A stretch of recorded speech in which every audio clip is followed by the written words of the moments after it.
طيب وش الغطاء الأيديولوجي اللي تتمحور حوله القبيلة؟ يعني على أساس أنهم عيال رجل واحد، لكن ما هو بصحيح. أنا أعتقد أنه طول الإقامة مع بعض كافية، أنه يعني يمكن يجي كدخيل ولا كذا، وبعدين لذلك الحين اللي قعدت مع البدو إلى يعني طالت السالفة واطمأنوا إليك، بدأت فلان عارف جده جاي من الفلاينة، ولا فلان جده لا. اسلم اسلم اسلم اسلم. طاح الشر طاح الشر، اسلم اسلم. فلان جده لفو، يعني إيه. لا فينا. ما هم يعني مسألة أنهم كلهم عيال رجالا واحد ما هو صحيح. يعني الحين لحظة، هذا قضية النسب قضية مهمة عند القبيلة. يعني الحين القبيلة ذي ما هو بكلهم يرجعون إلى جد واحد؟ لا، هذه أيديولوجيا، هذه أيديولوجيا وليست جينيولوجيا. اشرح لي عشان أفهم. ها؟ اشرح لي عشان أفهم.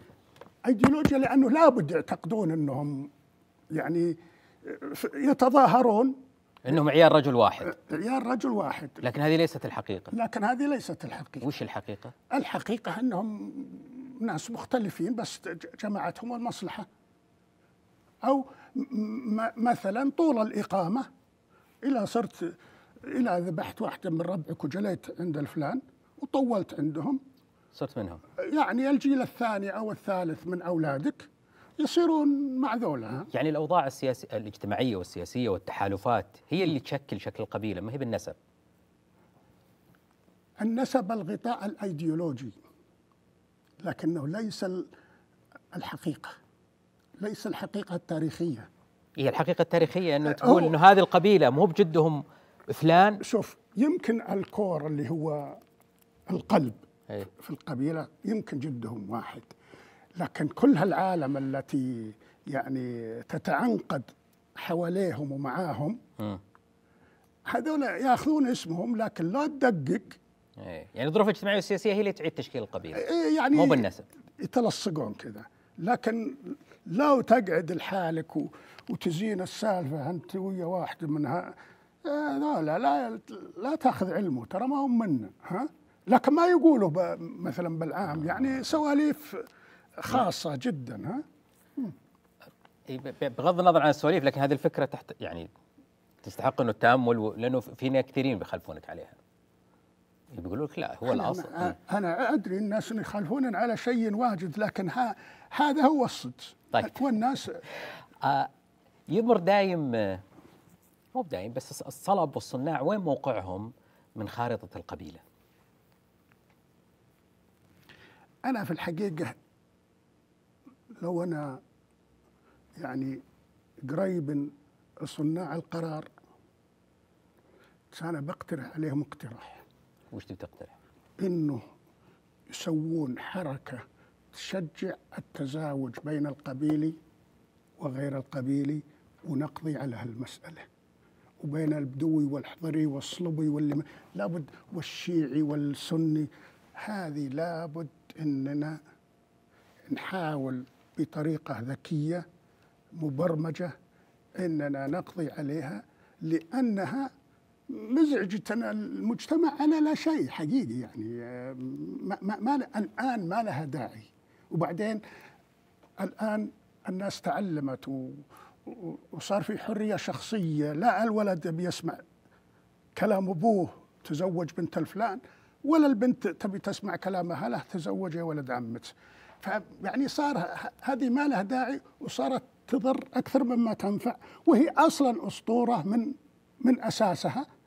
فأنا ودي والله إنه الدولة تشوف لها برنامج تلغي هذه الفوارق بين القبيلي والخضيري، وبين الحجازي والنجدي، وبين الشيعي والسني، وتسوي مثلا مناقلات وظيفية. أنت حجازي، تعال نبي نوظفك بمميزات في بريدة، يعني بس على أساس أننا نبدأ ندمج المجتمع مع بعضه، بدل هالتفككات اللي لا تزال حية مع الأسف ولا تزال موجودة. هو يعني هذا كلامك يقودني لسؤال أعمق. يعني الدولة قامت على إنقاذ القبيلة. الحين يجي سؤال، يقول لك ما الذي يجب أن يبقى من القبيلة وما الذي يجب أن يرحل في هذا التوقيت؟ أنا أعتقد أن دور القبيلة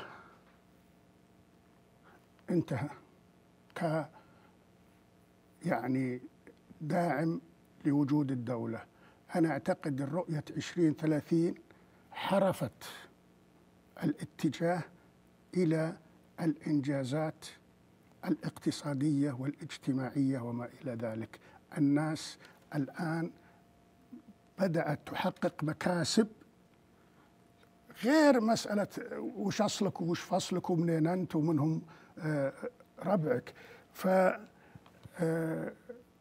أيضا مفهوم الوطن بدأ يتكرس، بحيث أنه قولة خضيري وقبيلي ونجدي وحجازي تشوش على هالمفهوم هذا وتعكر صفوه. فينبغي أنك إذا أردت أن تثبت هويتك تقول أنا سعودي وخلاص. هو يتكلم على الثنائيات الصغرى، يعني أنه يجيك واحد يقول لك لا يا أخي، القبيلة هذه مؤسسة حضارية، وصحيح أنه راح جزء من دورها، لكن الدور الأهم موجود وباقي في تعزيز القيم واسلوب العرب اللي تتكلم فيها وقضية بالعكس هي من أهم روافد المواطنة اليوم. وهذا الكلام أنك أنت بتلغي القبيلة، هذا كلام غير مقبول بالنسبة لأعداد كبيرة من الناس. أنا أعتقد أن القبيلة، يعني لو أحد يبي يفزع للقبيلة كان أنا أول من يفزع لها، لكن حقيقة أرى أنها يعني فصل قريناه وخلصنا منه. احنا الآن بدأنا نقرأ فصل آخر في تكوين الأمة. احنا الآن نتكلم عن أمة، عن دولة عصرية ما ينبغي أن تكون تقسيماتها تقسيمات قبلية أو مناطقية. أنا حتى ودي أنه يكون فيه تحريك مستمر للمناطق. أنت تخرجت جامعة من جدة وظفوه بالظهران، أنت تخرجت من الظهران وظفوه بالقصيم. خلنا الوطن لا يزال مع الأسف الشديد تلعب القبيلة دور اللي ما مفروض أنها تلعبه، المنطقة تلعب دور ما مفروض أنها تلعبه، المذهب يلعب دور ما مفروض أنه يلعبه. المفروض أننا انتهينا من هذا، خلاص أنه السعودية وفقط، الوطن وفقط.